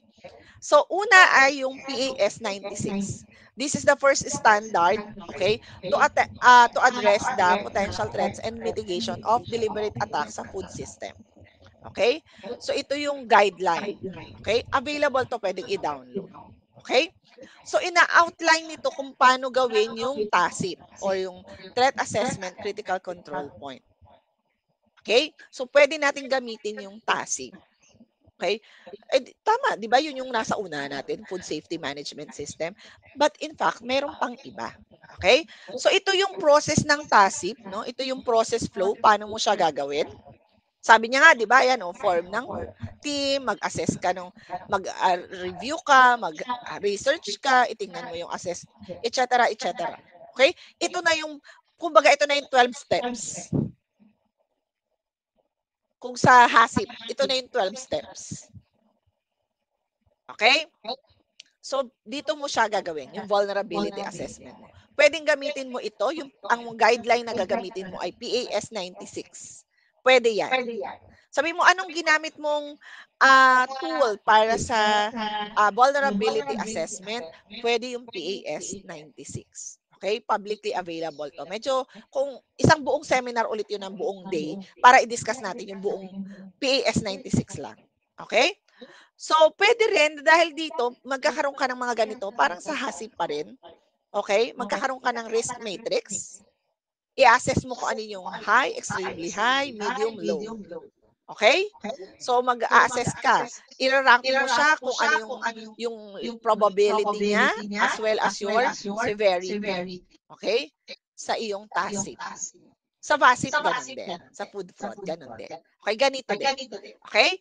So, pwede mo gamitin yung TACIP. Another one is, pwede kang gumamit ng FDA Food Defense Builder. Okay? Pag inano ko to, pinindot ko to, ito yung magiging link. Okay? Doon sa i-download lang to, mabilis lang to, maganda. Kung maliit ka lang na kumpanya, ginawa na to ng USDA, kasi nga nire-require nila na lahat ng mga companies, industries, na magkaroon ng food defense plan. Correct? Ang kagandahan sa US, binigay na nila yung tools. So, ito yon. Okay? So, madali lang to. Susundin mo lang siya. Okay? So, available to. Pwede niyong gawin. Ma'am, kailangan ng food defense plan. Gamitin mo tong food defense builder as a start. Okay? Kasi may mga mitigation strategies na din doon. Mamimili ka na lang. Okay? So, madali itong gawin. Okay? Ano pa yung isang ginagamit? Carver plus shock. Ito, very complicated to kasi ginagamit to ng mga military before. Inadapt lang. Okay? Ano yung sinasabi na Carver plus shock? Ito yung ang question na talaga, ano yung gagawin ko, saan siya gagawin, at saka kailan siya gagawin. Okay? Anong ibig sabihin ng Carver? Ito yun. Carver is criticality, accessibility, recognizability, vulnerability, effects, and recoverability. Okay? Plus shock. Yung terror, na effect, ina-assess yun. Okay? Medyo complicated siya. Ito yung definition niya. In terms of criticality, minimeasure niya yung economic and public health impact ng attack. Ano pa? Yung ability niya na ma-access yung at makapasok at makalabas. Diba? Na nagawa niya yung krimen na hindi siya nahuli. Ano pa? Kung sakaling maatake ka ng, saan na ulit ang aking mouse? Okay. Kung atakehin yung system nyo, yung inyong planta, makaka-recover ka ba agad? Kunyari, na-shutdown kayo ng 1 month, 2 months, 3 months, makakabawi pa ba yung negosyo mo? Makakabawi ka ba? O gaano ka katagal bago makabawi? Yung recoverability yun. Vulnerability is yung gaano kabilis mo nga lang siyang ma-attack. Diba? Ito, parang ang daming aspeto niyang tinitignan. Effect. Gaano kalaki yung effect? 2 buwan, 3 buwan, 1 taon, baka yung paralisado. Diba? And, syempre, madali ba kayong ma-target? And of course, yung shock na factor. Kaya Carver plus shock. Lahat itong aspect na to, tinitingnan mo at lalagyan mo ng score. Okay? Ito yung mga example. Okay? So usually, dinidivide mo siya, in-score mo siya ng 1 to 10. Malala yung Carver plus shock. Kasi usually sa TASIP at HASIP, 1 to 5 lang tayo, di ba? Yung Carver plus shock, 1 to 10 yung scoring mo. Okay, tapos i-add mo siya, lahat itong bawat ito. I-add mo yung score mo sa C, sa A, sa R, sa B, sa E, sa R ulit, tapos sa shock. Okay?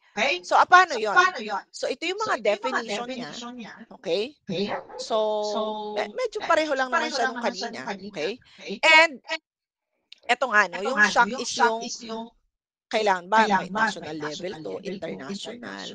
Okay? Malaki ba yung psychological impact nito na tipong lahat ng tao natakot na kumain ng bangus? Parang ganon. Malaki ba yung collateral economic damage nito? No? Pwede kasi yung mismong bansa or yung buong industriya, region, or yung province yung isabotahe, diba? So, depende, no? Ano ba yung psychological impact nito? Ang affected ba nito mga bata at matatanda? Kasi mas malaki ang factor kapag, di ba usually, na-aksidente o may nangyari masama, uy po, tapos siya, kaya matanda na, kawawa naman yung matanda. Pero yung middle age na kagaya natin, di ba? Pag may nangyari, parang okay. So, mas malaki ang factor pag ang affected na victim ay bata at matanda. Kasi sila yung mga vulnerable na population. Tama?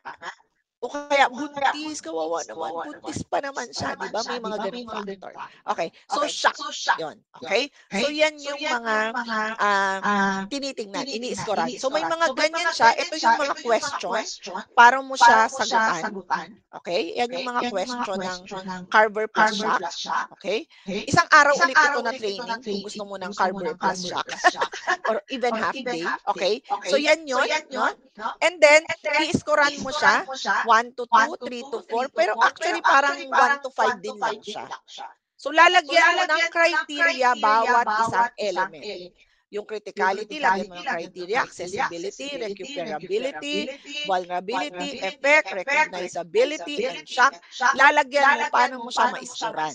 Example, makaka-recover ako less than 1. Di ang score ko lang nun 1 or 2.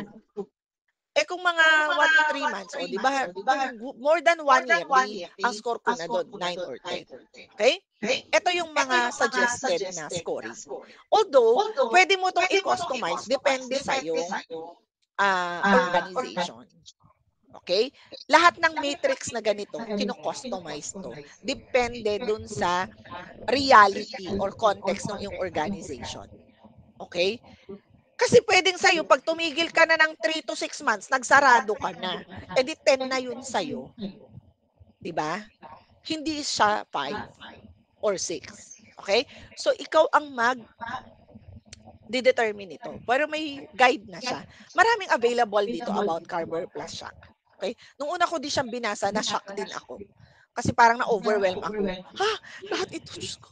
Pati yung ano, so, actually, ang hirap gamitin ng Carver plus shock. Okay? Usually, mixed yung ginagamit ko. Okay? So, ito yung mga scoring. Okay?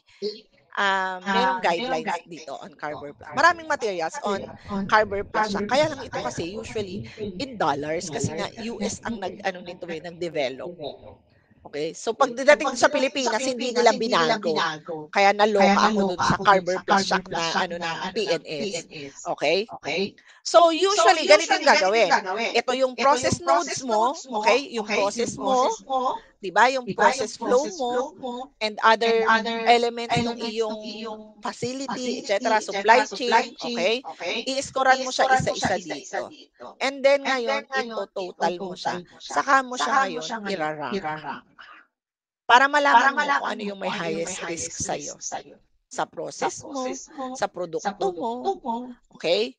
So, usually ganun. Okay? So, ganyan yung Carver plus shock. Honestly, ako hindi ko ito ginagawa kasi ang hirap talaga nito. Pero at least, good to know na alam yung may mga ganitong tools. Pinakamadali, yung FDA na Food Defense Builder. Okay? Yun ang pinakamadali. Kasi simple lang yun. Kasi for small organizations yun. Okay? So, ito usually yung mga, meron pa siyang ganyan, no? Tapos kung criticality, di ba dito criticality to? Paano mo siya gagawin? Meron pa siya ulit table. Depende kasi siya dun sa entry point, anong agent, batch size, serving size. Bakit? Yung batch size kasi kung mas marami yung batch size, mas marami maapektahan. Tama? Kung ilan-ilang tonelada.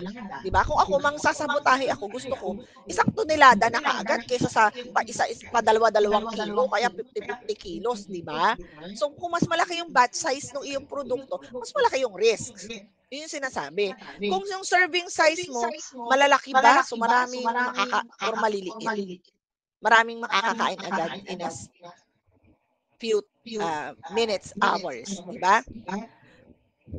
Tapos yung dose niya, o kaya yung distribution niya, yan, lahat yung mga yan titingnan. So nakaka-overwhelm siya kung iisa-isahin mo talaga kung paano mag-calculate ng criticality. Pero ito talaga, actually, tinitingnan mo ito. Pwede namang hindi mo na to gawin, iskoran mo na lang yung criticality based on your assessment. Anyway, kung mali ka naman, pwede mo naman itong i-review. That's why i-review siya every year. Kasi pwedeng yung assumption mo, nung ginawa mo yun, hindi na pala totoo. Or nagkamali ka pala. Or may ibang nangyari. Okay? Na hindi mo na-consider. Okay? Kaya kailangan mo i-review yung iyong assessment. Okay? So, yan yung Harbor plus Shock. So, meron na tayong assessment. So, gagawa ka naman ngayon ng mga mitigation strategies para nga hindi siya matuloy. Okay? These are preventive measures to better protect your facilities, the personnel, and your operation. So, pwedeng isang mitigation strategy or pwedeng combination of strategies. Depende sa inyo kung ano gusto nyo. Okay. Ngayon, pag-determine mo ng mitigation strategies, gumawa ka din parang sa HACCP plan ng table. So, dapat ano yung point na to or yung may critical mo na vulnerability or threat? Ano yung mga strategy mo para ma-mitigate mo itong issue na to? Paano mo siya gagawin? Kailan? Ano yung record? Pag hindi siya nasunod, anong gagawin mong corrective action? Paano mo siya i-verify? Okay? So, ito yung mga verification procedures mo para masigurado mo na nagagawa mo siya ng tama. Okay? So, ito na yung mga tips ko dito. Okay? Tuwing kailan ka mag-monitor. Okay? Kailan ka mag-assess. So, at least every 3 years, no? Lalo na kung magkaroon ka ng significant changes sa operation. Okay? Kung nakita mo na yung mitigation strategies ay hindi adequate. Okay? And meron kang bagong information sa specific threat or may bagong threat na hindi mo na-consider. Okay, so ito yung mga notes ko dito, no, on each element of this table. Okay, so dyan mo siya into document. Okay? So marami pa rin mitigation strategy tools. Ano yung mga parang suggestions? Paano mo i-mitigate yung mga threats? Ito yung mga to. Okay? Merong food defense risk mitigation tool, may food defense 101, may mga tinatawag na employees first. Actually, ito pag kinlik ko to, mga hyperlink to. Okay? To the other tools. Okay? Ito yung mga tools na pwede natin gamitin. Para hindi mo na kailangang i-invent yung wheel. Meron ng available. You will just put it together. Okay? And do kung alin yung mag-feeling mo na mas nag-work sa inyo. Okay? As a start. Okay? So, anong importante dito? Pag meron ka ng mitigation na na-identify na strategies, syempre, ite-test mo siya. Okay? Kung talaga effective siya. At least annually. Okay? Kunyari, minsan nagte-test ka kung talagang ginagawa ng security guard yung kanyang trabaho, ano yun, parang ino-audit mo siya, tinetest mo siya. Okay? So, ito rin yung mga tools na pwede nating magamit. Itong Food Defense Preparedness and Recall Exercise Package. Ito rin yung freebie, no? Ito yung mga galing sa US na mga websites na magagamit natin as a tool para hindi ka na mahirapan.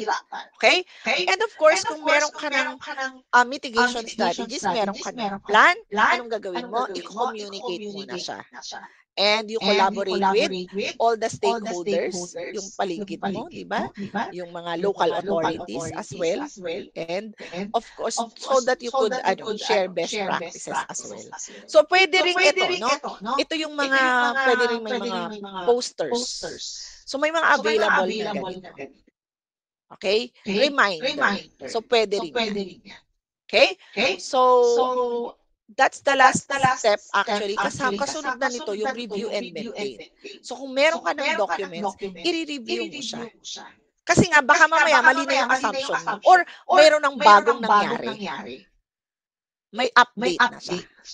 Okay? Kaya kailangan meron tayong mga audits, lalo na sa ating PRPs. Okay? And tinitingnan natin kung nagagawa ba natin yung ating mga corrective action. Okay? That's why nire-recommend na at least meron kang annual review. Okay? Meron bang nangyaring mga security breaches ng mga nakaraang taon? So lahat ng mga nangyayari, mga nangyaring mga deviation, corrective action, mga investigation, report nyo, reviewin nyo, lahat yun. At ilalagay nyo dun sa food defense plan nyo. Okay? Para maging updated siya. Kasi baka mamaya, meron ka palang hindi na-consider. May pattern pala siya. Okay? Na nakikita mo lang, pag nag-trend analysis ka na, nire-review mo na yung ibang mga nangyari before. Nagre-review ka, nagpo-full review ka na. Okay? So, yan yung ginagawa natin. And ito naman, meron ka dapat. Dahil nga nire-review mo siya, dapat na-audit siya. So, ito yung kung ikaw ay may team na member, dapat isa dun sa team member ng food defense team mo, mag-o-audit siya. Ito yung mga itatanong niya. Okay? Ito yung mga itatanong niya. Para makita nyo yung relevance and updated pa ba yung inyong food defense plan. Ma'am, saan ito galing? Galing ito sa guideline ng FSSC 22,000. Okay? So, downloadable naman siya. Okay? So, ito yung mga dapat mo tinitingnan. Ino-audit. Para ma-sure mo na adequate at magandang implementation ng iyong food defense plan. Okay? So, ito yung mga kailangan mong gawin, di ba? So, you monitor, review, and assess the changes kung paano siya nakaka-apekto sa iyong food defense program. Okay? So, yan yung, kailangan mo din i-include yung assessment sa mga internal changes, kagaya ng may bago ba tayong tao, organizational changes, personnel, nagkaroon ba tayo ng bagong policy changes and issue, kasi baka mamaya sumama yung loob ng ating mga tao dahil naghigpit tayo, nag-implement tayo ng bagong rule or whatever, di ba, or guidelines na hindi maganda yung reception ng mga tao. So, could result to disgruntled employee, etc., etc. Na kaya pala, parang simula nung tiniis namin may bagong rule na ganito, biglang ang dami na nating nangyayaring ganitong event. Pwede, di ba? Kumbaga, simplihan lang na pangsasabotahe. Pwede din, no? Pwede din yun. Okay? Kasi nga kailangan mo makita yung mga other threats mo. Either local or national, pwedeng political, religious, or pwedeng economic disturbances. Okay, kino-consider natin ito lahat during review. Kasi ito yung nakikita lang natin pag tinignan na natin yung the whole scenario, yung pattern. Kasi minsan pa isa-isang incident, hindi natin nakikita to eh. May mga times na nakikita mo siya kapag marami ka ng data na kinulit. Okay? Kaya importante yung annual review. Okay? And of course, kailangan natin ng mahiwagang records. Okay? Pag sinabi mong maintained, ang kasunod nun ay meron kang records. Okay? So, kasi kailangan mong makita bakit ba yun yung iyong result ng iyong vulnerability assessment. Okay? So, pati training, documentation, kasi importante ang training sa food defense. Nire-require to. Okay? So, that's the last step and sobrang overtime ako. Sorry naman. Inabot na tayo 10:30 but syempre, sige. Medyo mas maigsi na yung food fraud. We'll have a break siguro ng mga 15 minutes if it's okay. And I'm open for some questions. Any question? O natulog na ba kayo? Nandyan pa ba kayo? So any question? Violent reaction? Any question sa food defense? Usually what I do is nagbibigay talaga ako ng ganitong half-day na training sa mga clients ko. And then in the afternoon, i-workshop ko na sila. Magagawa na kami ng actual na vulnerability assessment. Partial vulnerability assessment. Parang i-guide ko na sila through the process. Okay? So, yung actual scenario na nila yung ginagawa namin. Kasi syempre, iba-iba yung planta, iba-iba yung produkto, iba-iba yung behavior ng mga tao, iba siya. Magkakaiba ng context. That's why, ginagawa talaga ito customized. Tsaka, yun nga, medyo sensitive information kasi ito. Kaya yung iba minsan, hindi ko natatapos yung vulnerability assessment. Bakit? Hinahayaan ko na silang mag-finalize kasi it's too, parang masyadong sensitive yung information na minsan, it's up to you to decide. You just check this and that. No? Kasi usually, tinitingnan mo dito, even yung mga managers mo eh. Kasi actually, yung mga mismong manager mismo, sila minsan, or mga supervisor, sila kasi yung may access. Diba? Na minsan, sila rin talaga yung gumagawa na. Actually, suspect mo rin sila. Hindi naman talaga suspect, pero mag-a-assess ka. Ano ba yung probability? Ano yung behavior niya? Ganito ba siya? Gagawin niya ba to o hindi? Di ba?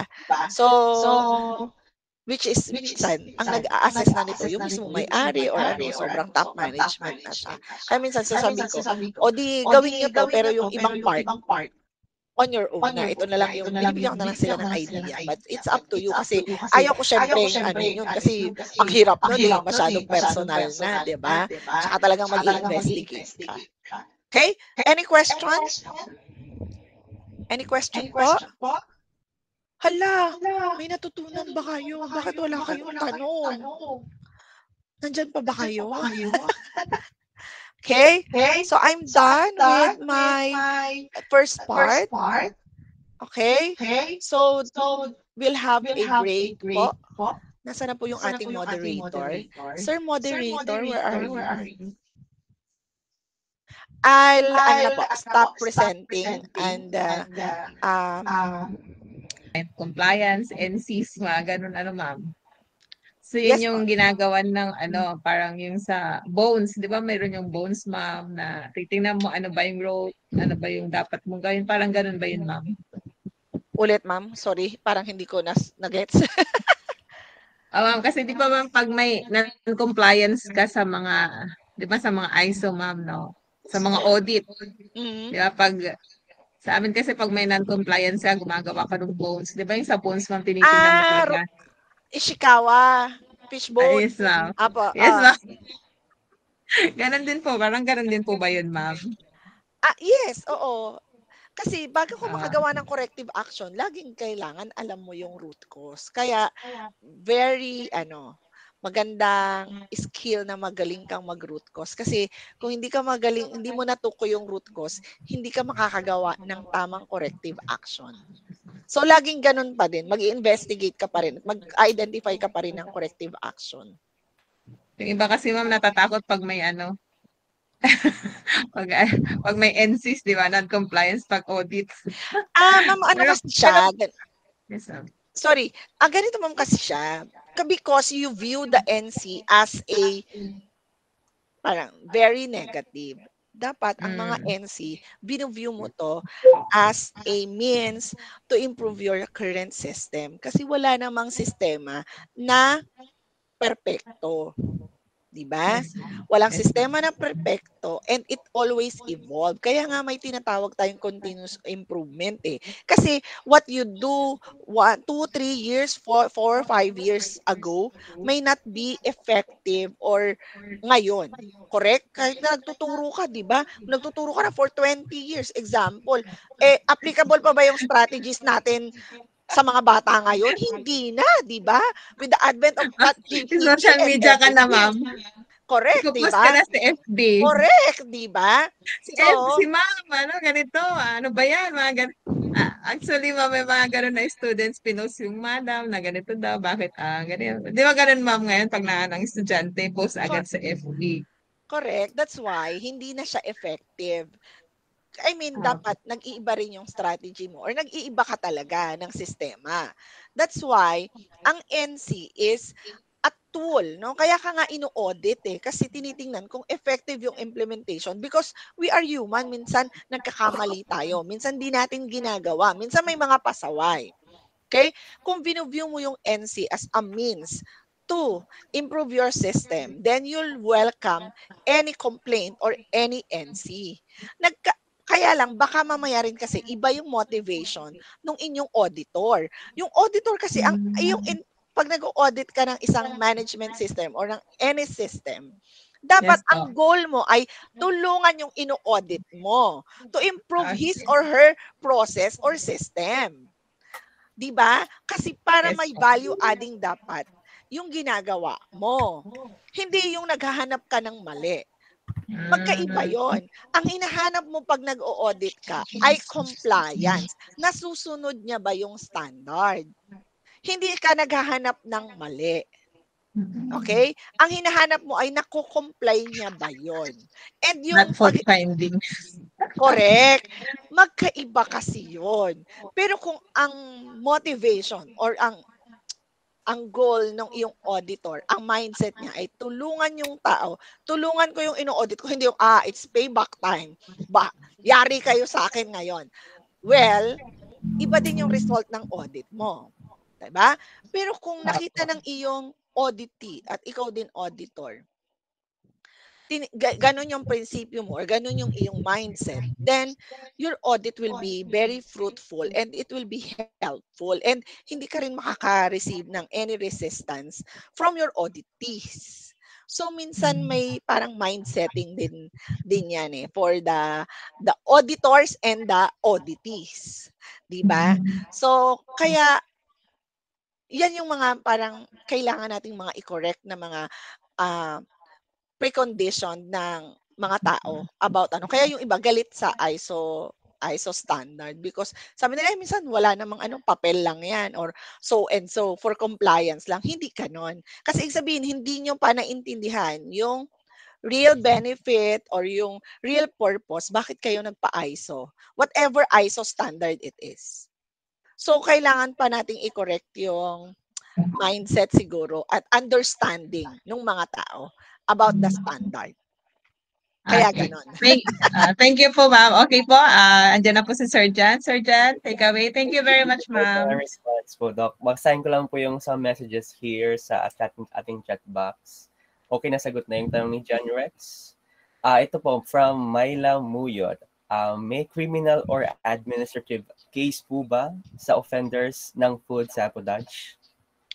Actually, yung food fraud and food defense, actually nasa ano rin siya. Kung titingnan nyo yung Food Safety Act at saka yung ating Sanitation Code of the Philippines, merong mga elements doon. Actually, in-skip ko lang yung part na yun doon sa presentation kasi nga masyado nang magiging mahaba. Kasi nga nag-discuss ako ng iba-ibang vulnerabilities tools. Pero meron. You can, doon. Pwede mo silang kasuhan. Pero syempre, di ba? Kaya may proof ka. Pero meron tayong mga batas na pwede mong tingnan. Lalo na kung, kasi di ba dapat authentic o kaya sa food fraud pala yun. Sa food defense, kung nakita mong nag-sabotage talaga siya, di ba? Parang damage to property yun eh. Correct? So, pwede mo siyang o kaya harm, di ba? Nag-incur ka ng harm, nagkasakit. Parang may intention ka talaga, parang homicide gano'n, 'di ba? Or murder 'yun, 'di ba? Kung may intention ka. So pwede natin siyang makasuhan at meron naman tayong mga batas para dito. Yes. Thank you so much po for the response, Ma'am Verna. Okay. May mga questions pa po here. Siguro 3 na lang na questions. Ilang questions pa po ba, Ma'am Jen, ang pwedeng i-accommodate? So, while waiting, so what training programs are most effective in equipping employees with knowledge to recognize and respond to food defense and food threats po? Paano ko ba sasagutin 'to? Ano yung effective? Kasi kaya nga ka naggagawa ng training, the training itself should be, depende kasi 'to kung sino yung audience mo. Okay? Sa inyo, pansinin niyo, lagi akong nagtatagalog. Parang nilalagay ko siya on a lighter side, no? So ako kasi as a trainer, ina-adjust ko kung paano ako nagsasalita, paano ako nagpe-present, depende sa audience ko. Kasi kung kunyari parang sosyalin yung ano ko, 'di ba? Medyo iba yung dating. So lagi pa ring kino-customize mo, lagi kung ikaw ay trainer, kino-customize mo the way you present, as well as your presentation. Yun yung sinasabi ko sa inyo na 'pag ako nagko-conduct ng training ng food defense and food fraud, iba ang atake ko kapag ang kausap ko ay yung magagawa ng food defense and food fraud na plan. Okay, yung top